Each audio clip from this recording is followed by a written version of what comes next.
Bien, bien. Buen clase.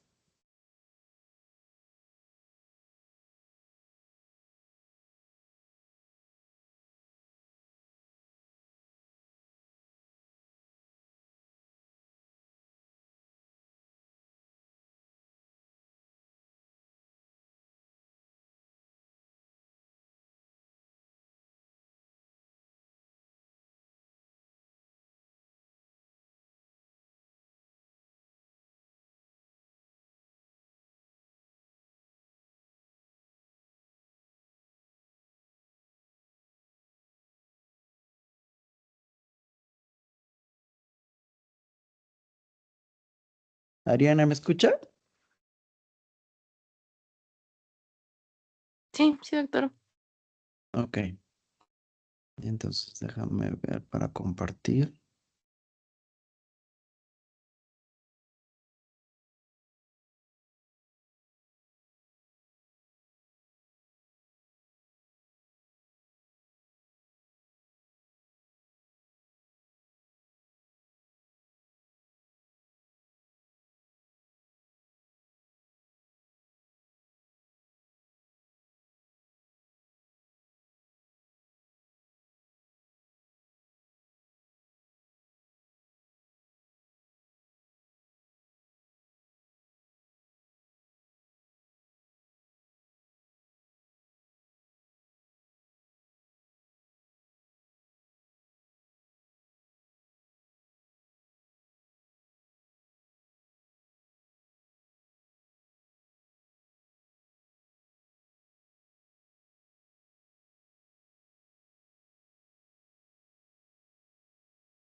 ¿Se ve?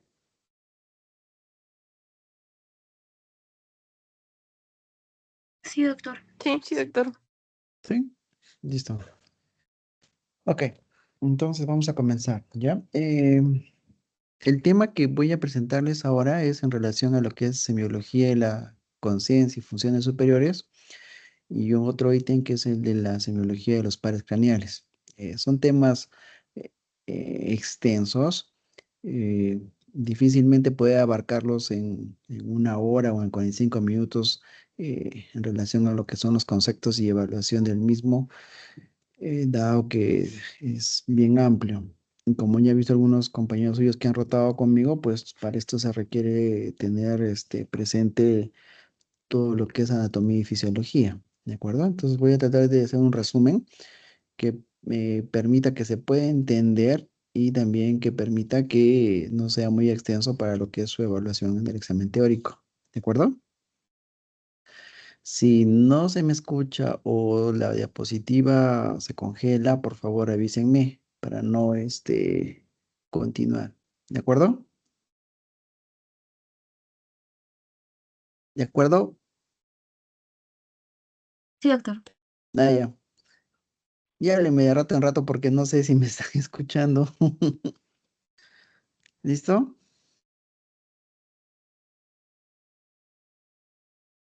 Sí, doctor. Ah, ya, gracias. Ok, a ver, para muchos las ciencias médicas pues abarca el conocimiento de muchas estructuras. Dentro de ellas, la que me gusta a mí, me apasiona mucho es las ciencias neurológicas. Dentro de estas dividimos en tres ramas grandes, ¿no?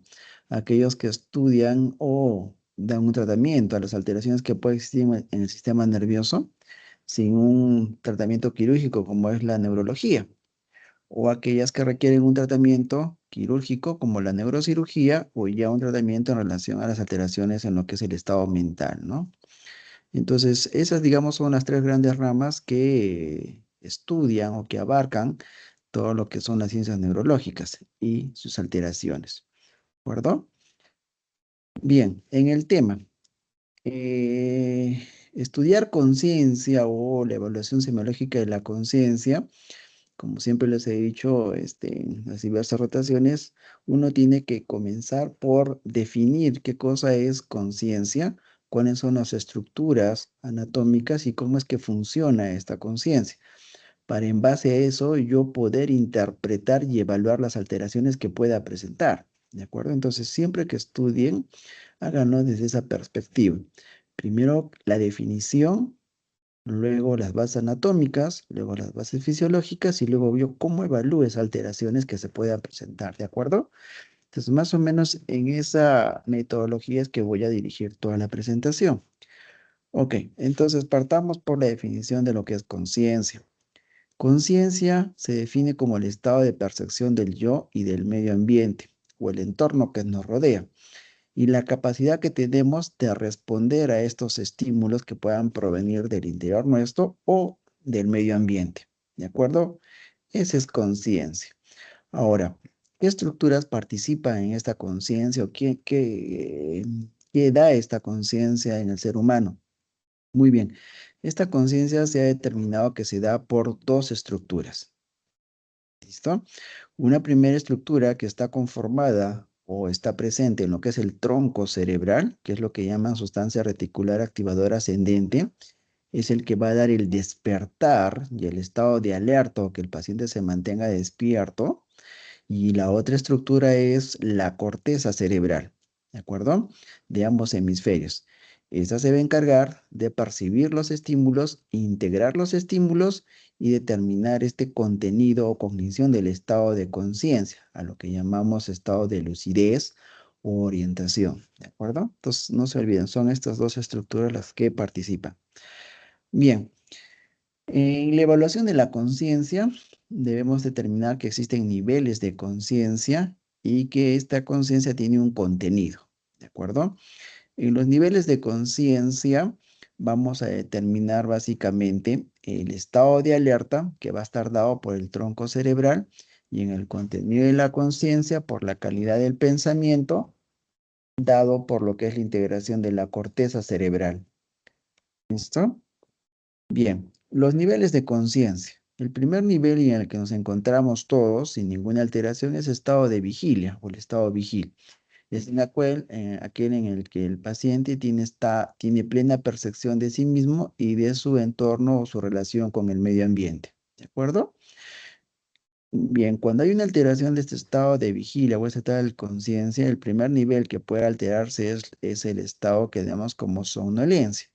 ¿Qué significa? Que es la capacidad que tiene el paciente para sostener o tener un estado de vigil. Es decir, se encuentra dormido, ¿de acuerdo? Pero que frente a un estímulo verbal, ya sea por su nombre o un estímulo fuerte, el paciente va a despertar y va a reaccionar y probablemente nuevamente se vuelva a dormir. Es decir, no se requiere de un estímulo doloroso para poder que el paciente reaccione. El siguiente estado es el estado de estupor. Aquí ya el paciente tiene, digamos, una condición, digamos, de sueño un poco más profunda, con una falta de respuesta frente a la estimulación que se pueda realizar. ¿De acuerdo? Es decir, aquí ya no solo es una orden verbal que le hacemos al paciente, sino que ya utilizamos maniobras dolorosas o estímulos vigorosos que hagan que el paciente reaccione. ¿De acuerdo? Y por último, es el estado de coma. El estado de coma ya se define como la incapacidad de despertar y de responder apropiadamente a los estímulos, incluso teniendo una estimulación vigorosa o intensa. ¿De acuerdo? Muy bien. Entonces, esos son los niveles de conciencia. El estado de vigilia, el estado somnoliento, el estado de estupor y el coma. ¿De acuerdo? Y el otro ítem importante es el contenido de la conciencia, es decir, este va a estar determinado por la calidad del pensamiento, por las funciones superiores, lo cual está dado por la corteza cerebral, ¿de acuerdo? Este contenido de la conciencia básicamente la estudiamos desde el punto de vista de la orientación que tiene el paciente de sí mismo con su entorno, ¿de acuerdo? En saber reconocer quién es, en dónde está, en relación al espacio y en relación al tiempo. ¿De acuerdo? Por eso es que muchas veces ponemos en las historias paciente despierto, orientado en tiempo, espacio y persona. Es decir, porque a ello le preguntamos cómo se llama, dónde está, qué hora es de día, tarde, noche y en dónde se encuentra. ¿Listo? Muy bien. Entonces, cuando juntamos esto, estos ítems de lo que es el nivel y el contenido de conciencia nacen estos patrones, que es el estado de lucidez, el estado de confusión y el estado de obnubilación. Un estado de lucidez es un paciente que está vigil y está orientado. Un paciente confuso es aquel que está vigil, pero está desorientado en su contenido. Y un paciente obnubilado es un paciente que está somnoliento y se encuentra desorientado. ¿De acuerdo? Entonces, esos son los niveles y las evaluaciones. Muy bien. La otra pregunta, una vez que ya sabemos qué es conciencia, qué estructuras participan y cuáles son sus niveles, viene la evaluación semiológica, es decir, cómo yo evalúo el estado de conciencia de mi paciente. Para ello se utiliza ya en forma global, que muchos ya lo tienen en cuenta, es lo que es la escala de coma de Glasgow, que esto es universal, es decir, este es una escala que tienen que aprendérsela de memoria, porque esto se utiliza en todas las instituciones, en todos los países, y precisamente se ha creado para tener un lenguaje universal, de tal modo que si una persona escucha que un paciente tiene escala de Glasgow 13, ya sabe o entiende cuál es el estado neurológico del paciente. ¿De acuerdo? Muy bien, entonces, ¿cómo evaluar esta escala de Glasgow?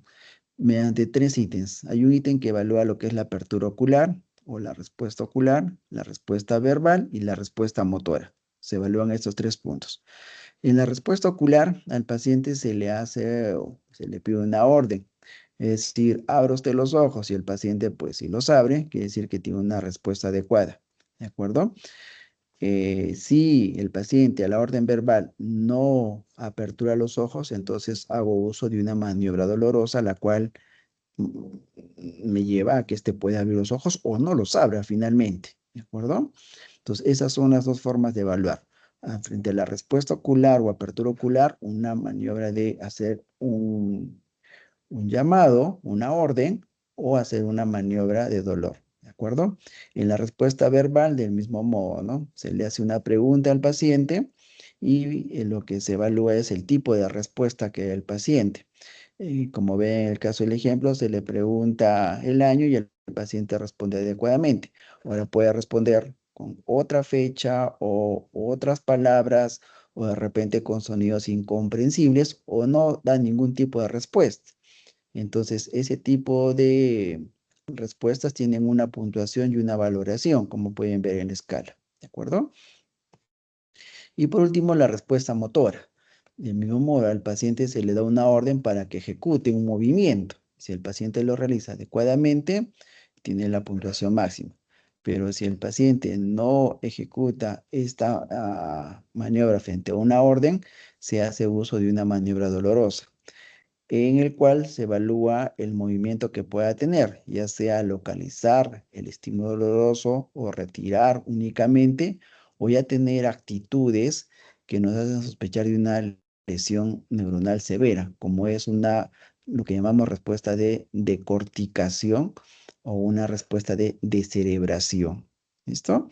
Entonces, esas son la forma que ustedes tienen para evaluar lo que es el estado de conciencia. ¿De acuerdo? El segundo punto que vamos a revisar son las funciones superiores. Dentro de las funciones superiores, el que más desarrollo tiene o el que más se encuentra, digamos, en la escala evolutiva es el lenguaje. El lenguaje es una función superior de los seres humanos que permite comunicarnos y ha permitido un gran avance o desarrollo. ¿De acuerdo?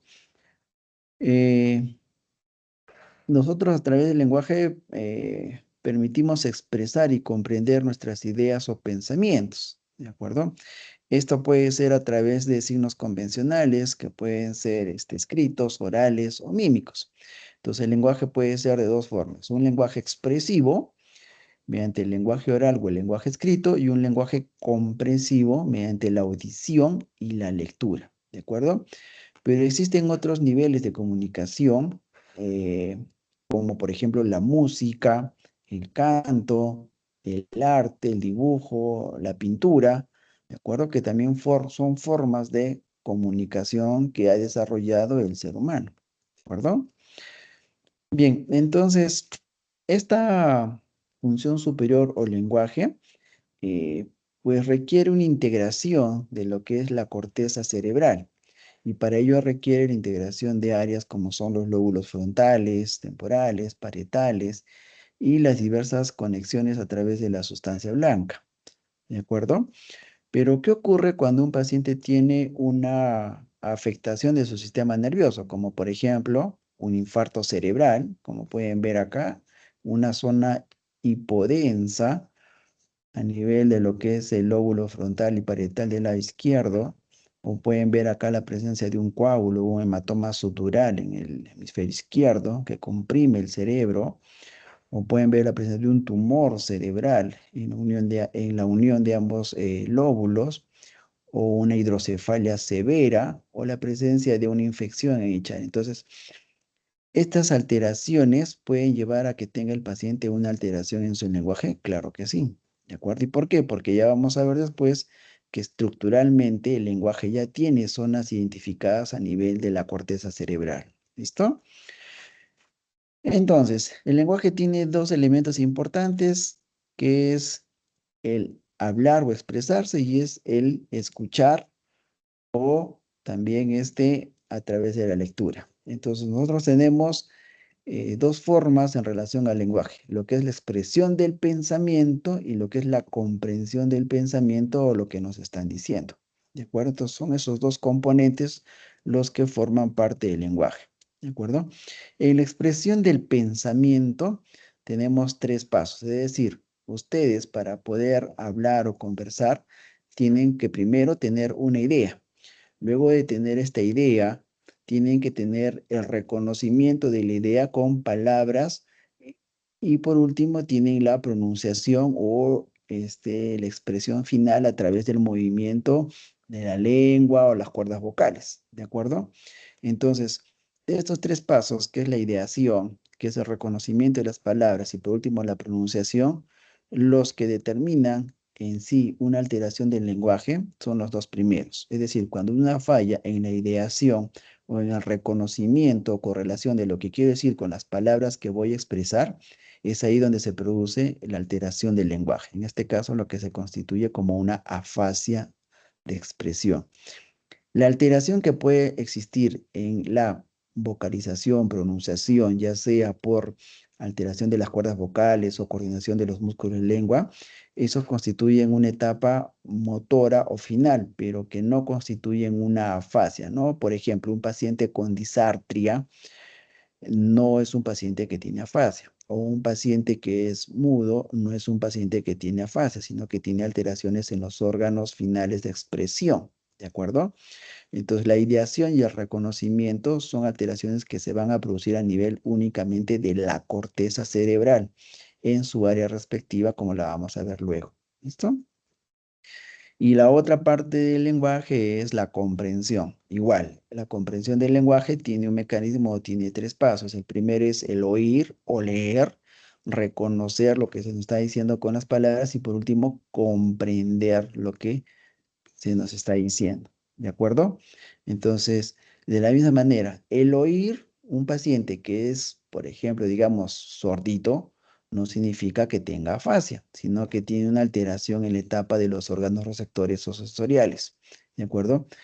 Pero un paciente que tiene dificultades en el reconocimiento de lo que escucha con las palabras y no llega a completar o tener la idea de lo que quiere decir, entonces ese paciente tiene una fase de comprensión. Del mismo modo, por una alteración a nivel de la corteza, como vamos a ver posteriormente en su área respectiva. ¿De acuerdo? Entonces, esos son los dos, digamos, componentes del lenguaje, por favor. La expresión del lenguaje, la comprensión del lenguaje.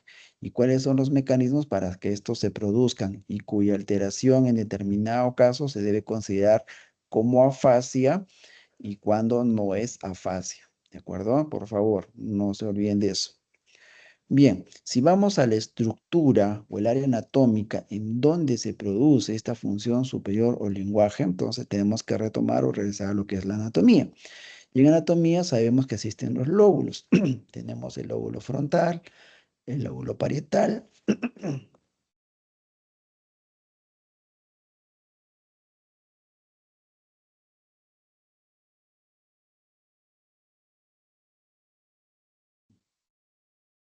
acuerdo? En estas estructuras anatómicas ya está determinada que a nivel del lóbulo frontal, es la circunvolución frontal y inferior, se constituye lo que es el área de Broca. Esta área de Broca, es decir, van a estar las neuronas o los cuerpos neuronales que se van a encargar precisamente de hacer esta ideación pues, de la idea que uno tiene con las palabras o frases que quiere expresar, ¿de acuerdo? Y en la circunvolución frontal media se encuentra en relación a lo que vendría a ser la escritura cuando nos expresamos mediante un texto, ¿de acuerdo? Y la contraparte de ello, en lo que es la comprensión, está dado por lo que es la unión de los lóbulos parietal y temporal. Y aquí tenemos estructuralmente el área de Wernicke, que es el área de la comprensión del lenguaje o la palabra hablada, ¿de acuerdo? Y en su porción superior está en relación a lo que es la comprensión de lo que es la palabra escrita, ¿de acuerdo? Entonces, esas son las estructuras o áreas que están en relación a lo que es la comprensión y la expresión del lenguaje. Pero estas áreas por sí solas no están aisladas, no están, digamos, solas, sino que estas áreas tienen comunicación a través de fascículos o uniones, es decir, el área de Broca tiene comunicación con el área de Wernicke, de la misma manera el área de Wernicke con el área de Broca. Y un hemisferio derecho tiene comunicación con el otro hemisferio izquierdo. Y es así como se mantiene esta integración a través de la sustancia blanca. ¿De acuerdo? ¿Por qué es importante esto? Porque cuando determinemos los tipos de afasia, vamos a ver que existen afasias que tienen que ver con expresión, con la comprensión, y afasias que tienen que ver con la conducción o que afecten forma global. ¿De acuerdo? Entonces, esos vendrían a ser las estructuras anatómicas, por favor, para que entiendan esta función superior que es el lenguaje. ¿Listo? Entonces, ya hemos definido que el lenguaje tiene una etapa motora, en el cual es la expresión a través del uso de diferentes músculos, como la lengua, cuerdas vocales, la cavidad oral, y una etapa sensorial, que es la auditiva y visual. ¿Listo? Pero existe una etapa mnésico-simbólica en el cual no va a relacionar las palabras que lee o escucha con la idea que tiene. Y esa idea viene a ser lo que es la etapa final de la abstracción o de la intelectualidad. ¿Listo? Entonces, vamos a la parte. Cuando existe una alteración en la etapa sensorial o motora, esta se puede producir por una disartria, una hipoacusia o una ceguera. ¿De acuerdo? Una disartria se puede producir por una alteración en el cerebelo, un estado de intoxicación etílica, es decir, múltiples causas. Pero lo que quiero llegar es que si hay una alteración en la etapa motor y sensorial, no constituyen una alteración del lenguaje tipo afasia. Pero cuando existe una alteración en lo que es el reconocimiento, ideación o correlación de estas, sí las voy a considerar como una fase de expresión o comprensión, dependiendo del área afectada, por favor. Entonces, lo más probable es que haya una pregunta en el examen en relación a esto, en que ustedes sepan diferenciar cuándo es una afasia y cuándo no es una afasia. ¿De acuerdo? Muy bien. ¿Cómo evaluamos la afasia? Con el paciente. Esta exploración de la fascia se va a hacer mediante 3 ítems al momento de la conversación. Uno es ver la fluencia de las palabras, es decir, cómo expresa el paciente, si habla muy despacio o habla muy rápido o tiene una verborrea o es muy locuaz. Eso tiene una interpretación. ¿Listo? Asimismo, también se explora lo que es la comprensión, es decir, yo le voy a dar órdenes al paciente que pueden ser simples, como que levante su mano o toque un objeto, o órdenes más complejas en relación al cumplimiento de las mismas. O en relación a la prueba de los 3 papeles, es decir, le doy un papel pequeño, mediano, corto y le doy una orden que ejecute con cada uno de los papeles, ¿no? Que un papel lo rompa, el más pequeño, el mediano lo guarde y el más grande lo doble. Entonces, la ejecución de que haga el paciente, yo la voy a visualizar y voy a entender si me ha comprendido o no.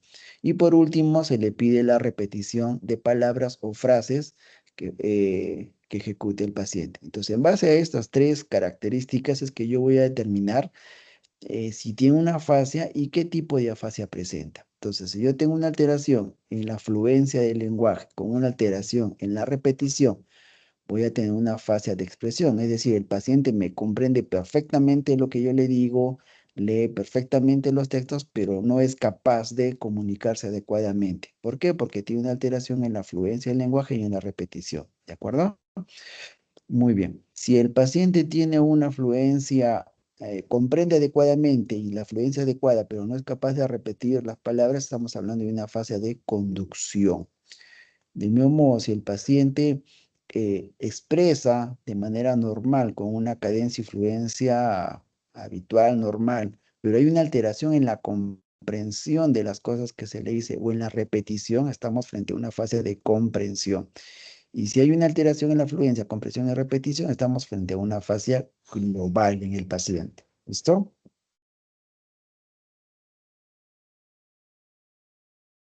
Ok.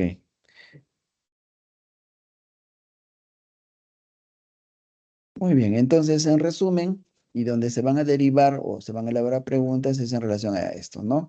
¿Qué es conciencia? ¿Cuáles son los niveles de conciencia? ¿Qué es la escala de Glasgow? ¿Para qué sirve la escala de Glasgow? ¿Qué es el lenguaje? ¿Dónde está el área de la expresión del lenguaje? ¿Dónde está el área de comprensión del lenguaje? ¿Qué cosa es afasia y cuáles son los tipos de afasia? Espero que eso haya quedado claro, por favor, y se haya entendido. ¿Listo? Pero no solo el lenguaje es una función superior, sino también existe lo que es la memoria, lo que es la praxia y lo que es la gnosia. ¿De acuerdo? Que también se consideran funciones superiores cotidianas en el ser humano y se realizan de manera automática muchas de ellas.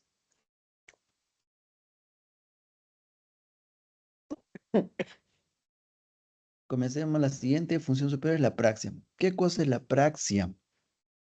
La praxia es facultad que tenemos de cumplir más o menos automáticamente, esta palabra por favor, automáticamente, movimientos aprendidos previamente, es decir, a lo largo de nuestra vida, los cuales tienen un fin o un objetivo, ¿de acuerdo? Estos pueden ser actos psicomotores intencionales o pueden ser gestos proposicionales. Los gestos proposicionales, dependiendo de si se utilizan objetos, como por ejemplo en el dibujo pueden ver un peine, estos se denominan transitivos. Y cuando no hay la ejecución de objetos, se denominan intransitivos. ¿Listo? Muy bien. Para lo que es la praxia, hay una fórmula cinética o una melodía práctica. ¿Qué quiere decir? Es el conjunto de movimientos coordinados que previamente se han aprendido, se han establecido a lo largo de la vida y que estos quedan, digamos, registrados o guardados en una área del cerebro que en determinado momento, cuando queremos ejecutarlos, los realizamos de manera automática. Es decir, no tenemos que volver a repetir cada paso o cada fin o cada objeto para que sirve, sino que realizan de manera automática. Por ejemplo, el hecho de manejar una bicicleta. Muchas veces al principio es difícil poder mantener el equilibrio, pedalear, la posición de las manos, pero una vez que esto queda grabado, registrado en nuestro cerebro, posteriormente se hace de manera automática y no tiene que estar como al principio. ¿De acuerdo? Ese es un ejemplo o de lo que sería la praxis. Muy bien. La praxia, mediante el uso de objetos, como dijimos, son actos transitivos. En este caso, la primera, digamos, etapa que se tendría que hacer en la ejecución es reconocer el objeto o el instrumento, para qué sirve y cuáles son las cualidades o elementos de su utilidad. Cuando no existe esta capacidad de reconocimiento sensorial del objeto, estamos frente a una apraxia agnósica, ¿de acuerdo? Una vez que tenemos conocimiento del objeto y sabemos para qué sirve y qué es y qué fin se va a ejecutar, como en este caso el ejemplo, si yo tengo una manzana y veo una manzana, sé que esta es un alimento el cual me lo voy a llevar a la boca o de repente voy a usar un cuchillo para cortarlo en pedacitos y el objetivo final pues me lo voy a comer, ¿de acuerdo? Entonces, eh, esa es, digamos, la praxia final o verdadera que requiere integración cerebral, ¿de acuerdo?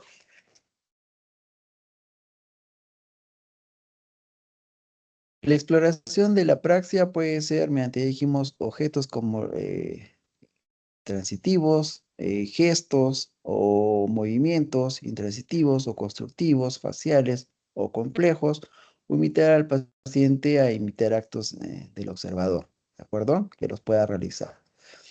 Otra forma de exploración es, por ejemplo, yo tomo una caja de fósforos, se la entrego al paciente y veo qué hace el paciente con este objeto, ¿no? Normalmente, pues uno toma la caja de fósforos, la abre, extrae lo que es el fósforo, este fósforo lo va a frotar con la parte lateral y el objetivo final es encender el fósforo, ¿de acuerdo? Pero un paciente, digamos, que no tiene clara esta situación por una alteración a nivel de la corteza, específicamente parietal, pues esto va a hacer que lo haga de manera muy lenta o que se detenga y no reconozca lo que es el objeto, ¿de acuerdo? O va a invertir las etapas para poder hacer el objeto final, o repite constantemente o prolonga los movimientos, o de repente el fósforo hace como que un gesto distinto y se comienza a peinar con el fósforo, ¿de acuerdo? Entonces, todas esas respuestas inadecuadas o inequívocas que uno observa en el paciente puede concluir o decir que este paciente tiene una apraxia. ¿De acuerdo?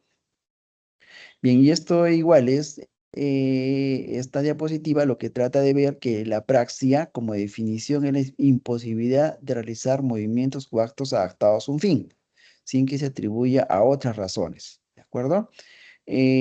Para la praxia, lo que se requiere, es decir, una integración de lo que es la región parietal, es donde están los órganos receptores, y un área motriz o el área frontal para la ejecución de los movimientos. Es decir, una integración entre lo que es el lóbulo parietal y el lóbulo frontal. ¿De acuerdo? Y en la integración de estas áreas es que se va a desarrollar estas, digamos, esquemas o movimientos coordinados, ¿no? Cuando es una afectación en lo que es eh,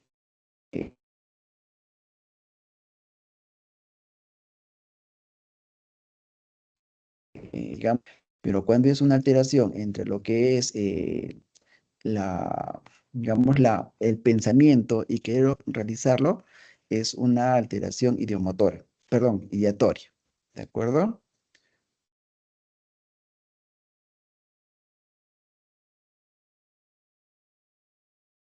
Y un resumen acá de los distintos tipos de apraxias. La apraxia ideatoria se localiza por una lesión a nivel de lo que son las lesiones parietales, la apraxia idiomotriz por una lesión frontoparietal, la apraxia constructiva por una alteración parietal izquierda o derecha, apraxia del vestido por lesiones parietales, una apraxia bucolingofacial por alteraciones en los opérculos frontales, o una apraxia oculomotora por alteración en las vías oculomotoras supranucleares descendentes, o una apraxia de la marcha, que puede estar dado por una alteración en lo que es una hidrocefalia normotensiva, una leucoariosis o tumores a nivel cerebral. ¿Listo? Ok. Esa es, otra función superior es la gnosis. La gnosis tiene que ver más que todo con el conocimiento de los sentidos, la visión, la audición, el olfato, el gusto, el tacto, ¿de acuerdo? Entonces, la gnosis es la capacidad que posee el individuo para reconocer estímulos complejos, ¿de acuerdo? Formas, objetos, dibujos, rostros, segmentos corporales a través de sus diversas funciones sensoriales básicas, ¿de acuerdo? Cuando hay alteraciones en esta percepción de los sentidos, se va a denominar agnosia. ¿Y qué cosa es la agnosia? Es la dificultad o imposibilidad de reconocer los estímulos presentados por por diferentes vías aferencias cerebrales en individuos con funciones sensoriales primarias preservadas. ¿De acuerdo? Dentro de estas agnosias tenemos las agnosias visuales. Por ejemplo, para los objetos, para los colores o lo que es la prosopagnosia. Las agnosias visuales para los objetos es decir que el paciente no reconoce visualmente los objetos que se le presentan, pero lo hace inmediatamente cuando los toma con su mano. Por ejemplo, si yo les entrego una llave, ustedes con los ojos cerrados no pueden reconocer esta llave. acuerdo? Pero si abren los ojos, dicen es una llave. Ese es un tipo de diagnosia que se llama astereognosia, ¿de acuerdo? O a la inversa, como decir, en este caso ustedes ven el objeto, pero no lo reconocen. Pero cuando lo tocan, sí lo reconocen, ¿de acuerdo? Y otro tipo de diagnosia visual, como para los colores, es la cromatognosia. El paciente no puede reconocer los colores o reunir o agrupar objetos de un mismo color, ¿no? La prosopagnosia es la incapacidad para reconocer los rostros de sus allegados o de personas conocidas, o aún su propio rostro cuando se mira en el espejo.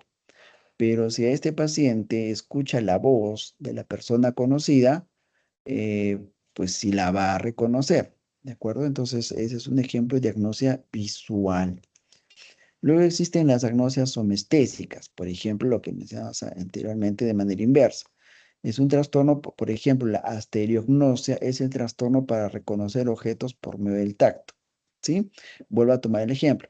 ¿Qué pasa si a un paciente con los ojos cerrados yo le entrego una llave a su mano y el paciente no es capaz de reconocer el objeto que le estoy entregando, un lapicero, una llave, un objeto cualquiera? No puede identificarlo, pero si yo le digo que abra los ojos y lo reconoce, quiere decir que motoramente no lo puede determinar. Entonces, esa es una agnosia somestésica, ¿de acuerdo? Luego está la autotopognosia, en la cual no puede señalar o reconocer partes de su cuerpo que el examinador le indica o que diga que realice. En miasotomactognosia, la sensación que tiene el paciente de que el brazo y la pierna están ausentes, o la heminegligencia.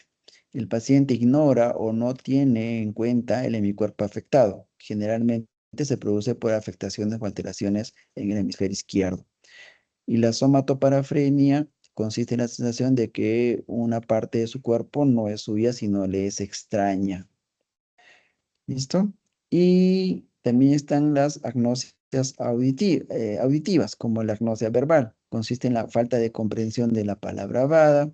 Agnosia para los ruidos, en el paciente no puede identificar ruidos o confunde sus orígenes y su origen. Una agnosia tonal, en la cual es la falta de reconocimiento de notas aisladas. O una agnosia melódica, en la cual hay la falta de reconocimiento de melodías o trazos musicales. ¿De acuerdo? Muy bien. Y por último, la memoria.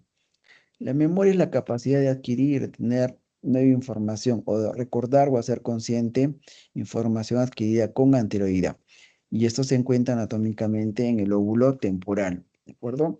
Existen varias clasificaciones para lo que es determinar la memoria. Tenemos la memoria anterograda y la memoria retrógrada. La memoria anterograda es la capacidad de adquirir nueva información, ya sea verbal, sensorial o motora. Y la memoria retrógrada es la capacidad para evocar, recordar o hacer consciente información adquirida con anterioridad a los hechos, ¿no? Por ejemplo, cuando son niños o son adolescentes. Existe una memoria verbal, que es la capacidad de retener y recordar palabras. Una memoria no verbal, que es la capacidad de retener y recordar elementos no verbales como objetos, personas, rostros, lugares, puntos de orientación, olores o melodías, ¿de acuerdo? Existe una memoria inmediata, que es la que posibilita que inmediatamente de que el explorador mencione algún objeto, pasen unos segundos, el paciente sea capaz de repetir estos objetos que se le han indicado, ¿no? Existe una memoria de corto plazo, es aquella que nos permite retener y recordar luego de un lapso que pueden ser 30 a 45 segundos y sin ayuda, datos o información breve. Y una memoria de largo plazo, es la que nos permite recordar todo aquello que se ha almacenado, pero más allá de un corto plazo, ¿no? Desde minutos hasta décadas. La exploración de la memoria, este puede ser a través de que se le diga al paciente palabras, el cual las recuerde, que tenga relación o no, y dado un tiempo le vuelve a preguntar y el paciente tienda a recordar y repetir las palabras que se le dijo. ¿De acuerdo? O existen también unos diversos tests para poder evaluar esta memoria ya cuando hay, digamos, trastornos cognitivos más severos, como por ejemplo la demencia o un paciente con Alzheimer, ¿no? Existe un Mini-Mental Test en el cual ya se evalúan otros parámetros y que son más exactos en cuanto a su calificación. ¿De acuerdo? Entonces, si les preguntan, el Mini-Mental Test permite evaluar lenguaje, permite evaluar praxia, permite evaluar nocia o permite evaluar memoria. Un mini-mental test permite evaluar lo que es la memoria. ¿De acuerdo? Muy bien. Hasta ahí la primera parte en relación a conciencia y funciones superiores. ¿De acuerdo? El siguiente tema que se me encargó es lo que es la semiología o cómo se evalúan los pares craneales. ¿De acuerdo? Ese es un poquito más corto y más preciso. Igual, para la semiología, los pares craneales tienen que recordar o traer a cuenta todo lo que es el conocimiento de la anatomía y la fisiología. ¿Me están escuchando? Sí, doctor. Ah, ya. Sí, doctor. Gracias. ¿Listo? Entonces, una estructura inherente a lo que son los pares craneales es el tronco encefálico. Y como pueden ver en el esquema, el tronco encefálico es esta porción pequeñita, longitudinal, que tiene una serie de estructuras o núcleos o vías que son las responsables prácticamente de lo que es algunas funciones en estas áreas. ¿De acuerdo? Entonces, todos ya sabemos que los pares craneales se originan o ingresan al tronco cerebral y son 12 pares craneales. ¿Cuáles son las funciones o para qué sirven estos pares craneales? Básicamente sirven para proporcionar inervación, ya sea sensitiva o motora, a lo que es la cabeza y el cuello. Pueden llevar una sensibilidad general, es decir, tacto, presión, temperatura. Pueden llevar una sensación visceral procedente de órganos interabdominales o torácicos, o una sensibilidad especial a través de órganos receptores como es la audición o como es la vista, ¿de acuerdo? Y del mismo modo, la parte motora tiene que ver con el movimiento de estructuras corporales como las extremidades o motoras branquiales que tienen que ver con la parte del cuello o motoras viscerales como los intestinos. Entonces, todas esas eh, funciones tienen que ver con los pares craneales. ¿De acuerdo? Bien. Dentro de los pares craneales, el primer par craneal es el nervio olfatorio. Lo que tenemos que hacer en el nervio olfatorio, bueno, anatómicamente ustedes ya lo saben. Y bueno, igual se trae un esquema, si ven el esquema, el nervio olfatorio corresponde a lo que vendría a ser la olfacción. Se origina a nivel de las células etmoidales en el piso eh, de, del- de la base del cráneo anterior y luego ingresa a lo que es a la región del lóbulo temporal. ¿Listo? Bueno, eso es anatomía y eso tienen que repasar. Pero semiológicamente lo que evalúa el nervio olfatorio es la olfacción.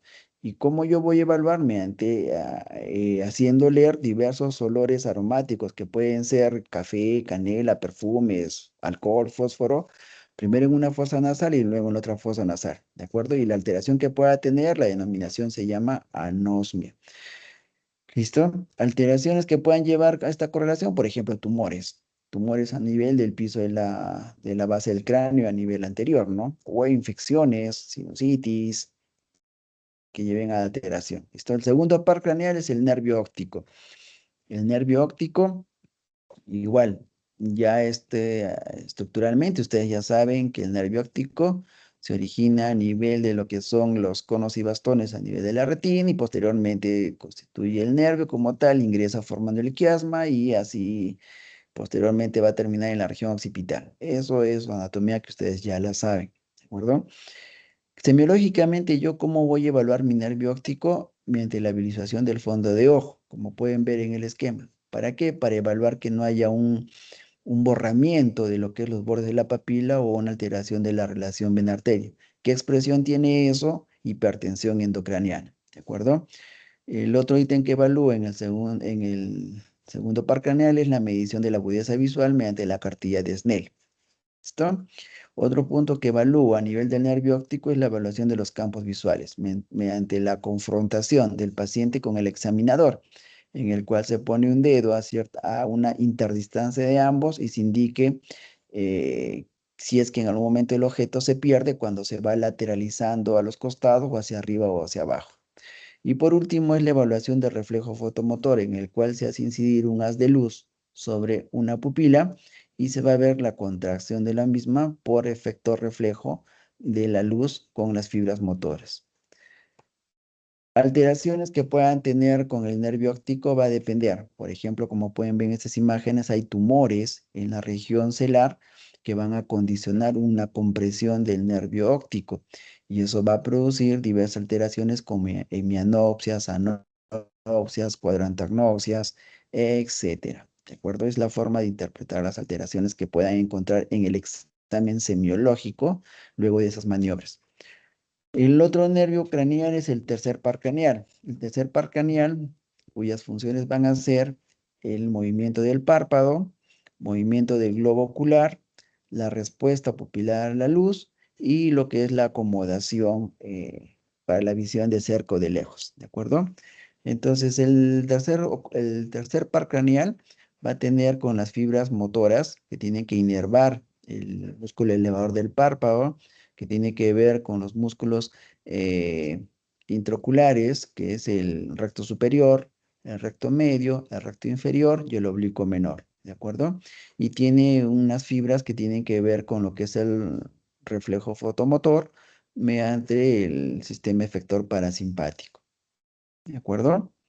¿Cómo evalúan? Por la posición del párpado, la respuesta pupilar y los movimientos que ejecuten con él al paciente. ¿Listo? Acá, como pueden ver, se le indique mediante una visualización que vea su dedo, que vea hacia la parte medial, que vea hacia la parte inferior, que vea hacia la parte superior y hacia la porción oblicua.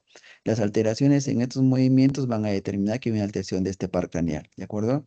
Algunos ejemplos que pueden ustedes interpretar que un paciente tenga alteración de esta función, por ejemplo, un paciente que tiene una parálisis y no puede movilizar el globo ocular o incluso tiene una pupila midriática, uno podría sospechar que hay una alteración del tercer par craneal por la presencia de un aneurisma cerebral en esa zona, ¿no? ¿Por qué?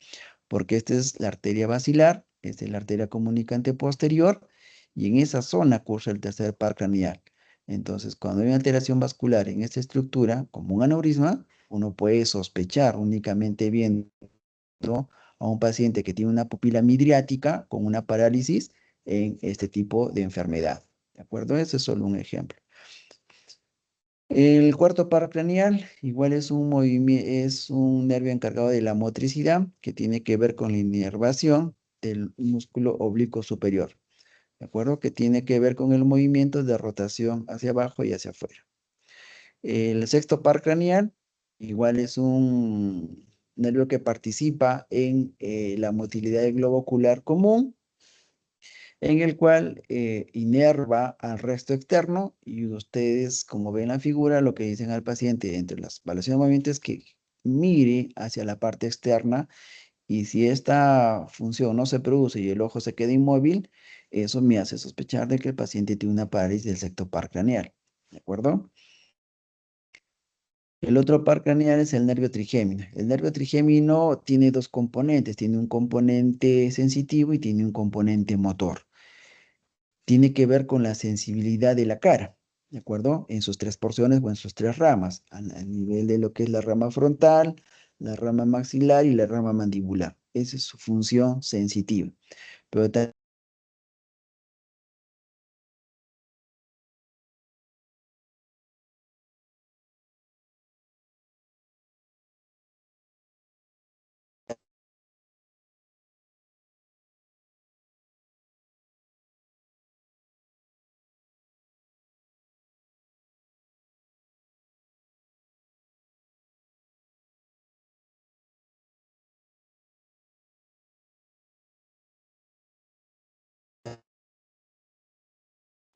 que pueden llevar a este nervio trigémino, por ejemplo, tumores o a nivel de lo que es el mesencéfalo, el tronco cerebral o dilataciones vasculares en dicha área. ¿De acuerdo? El séptimo par facial ya también lo conocen, es el nervio facial. El nervio facial tiene muchas propiedades, tanto motoras como sensitivas y mixtas. Una de ellas y la fundamental es la función del movimiento de los músculos de la expresión facial. También tiene inervación secretomotora de lo que es las glándulas lacrimales y glándulas salivales.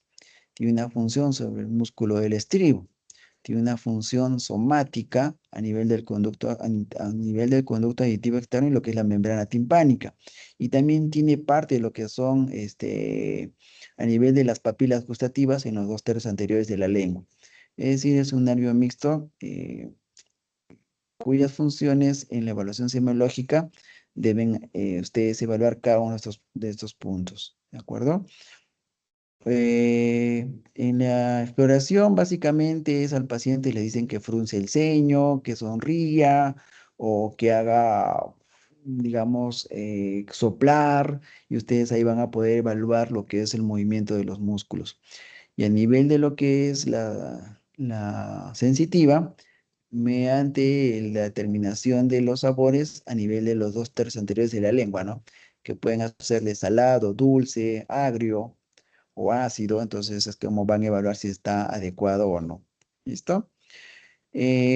Algo que es frecuente en la evaluación semiológica cuando ustedes hablen es de determinar cuando un paciente tiene una parálisis facial periférica versus una parálisis facial central.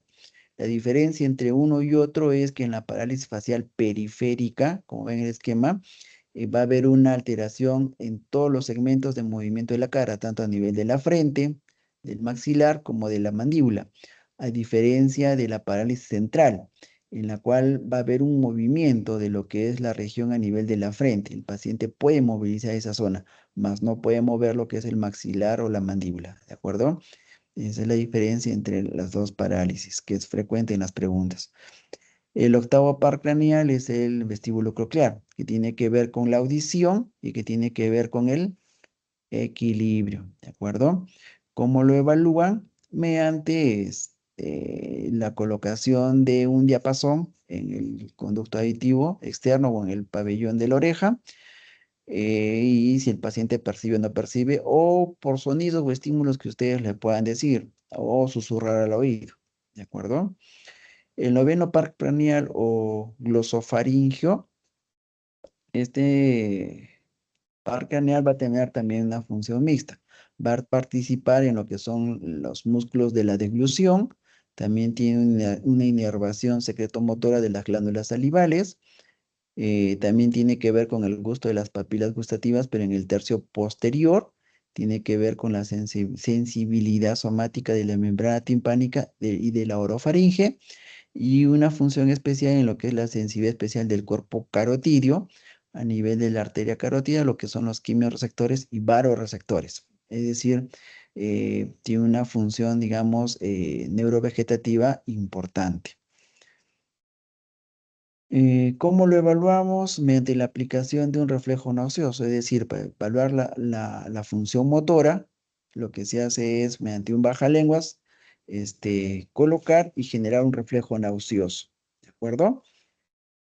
El décimo par craneal, el nervio vago, que es mucho más extenso y tiene múltiples funciones motoras y sensitivas, tanto incluso viscerales, va a participar de lo que es el reflejo de la deglución, va a participar en lo que es la orofaringe. ¿Cómo lo evaluamos? Si ustedes ponen un bajalenguas, van a poder ver una desviación que pueda existir o no a nivel de la úvula. Eso indica que existe una alteración de este nervio. ¿De acuerdo? Por último, no, penúltimo, el nervio 11 o el nervio accesorio, básicamente es un nervio motor que tiene que ver con el movimiento del músculo esternocleidomastoideo y el músculo trapecio. ¿Cómo se evalúa? Mediante la realización de movimientos a nivel de los hombros y haciendo una contrafuerza en los mismos, o haciéndole una rotación de la cabeza del paciente y ver digamos, la movilidad que este presenta en esos respectivos músculos. Y por último, el hipogloso. El hipogloso tiene que ver básicamente en el movimiento, la motricidad de lo que es los músculos intrínsecos y extrínsecos de lo que es la lengua. ¿Listo? ¿Cómo se evalúa? Se le dice al paciente que saque la lengua, que la mueva hacia arriba, que la mueva hacia abajo y a los costados, ¿no? Y para ver un poco la tensión de la lengua con la boca cerrada, que comprima o internamente la región lateral y uno hace una contrafuerza. ¿Listo? Bien. Eh, He tratado de resumir, como digo, es muy amplio, pero siendo muy preciso en relación a la evaluación de estos ítems o estos parámetros de lo que es conciencia, funciones superiores y pares craneales. ¿Listo? Este, Hasta aquí la presentación, y el día de mañana voy a continuar con la otra presentación que me encargó la doctora Lenka. ¿De acuerdo? Listo, entonces. Ok, Ariana, hemos terminado. ¿Aló? ¿Están ahí? Sí, doctor, muchas gracias. Ok. ¿Tienen alguna pregunta? ¿Algo que no haya quedado claro, por favor, antes de cortar la transmisión?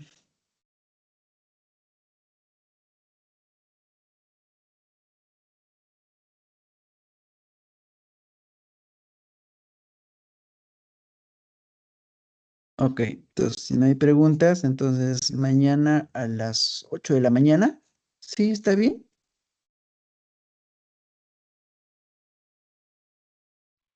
Sí, doctor, porque la doctora Ya. Blanca va a ser la que de las 7. Ok, ok. Entonces mañana a las 8. ¿Listo? Ok. Ya. Buenas noches. Doctor, sí, ¿nos puede mandar las diapositivas de hoy para poder revisarlas? Y tal vez si tenemos otra duda, mañana se la decimos. Sí, sí, claro, te lo envío. Lo paso a PDF y te lo envío. ¿Ya? Gracias, doctor. Listo, cuídate. Ya. Hasta luego, hasta luego.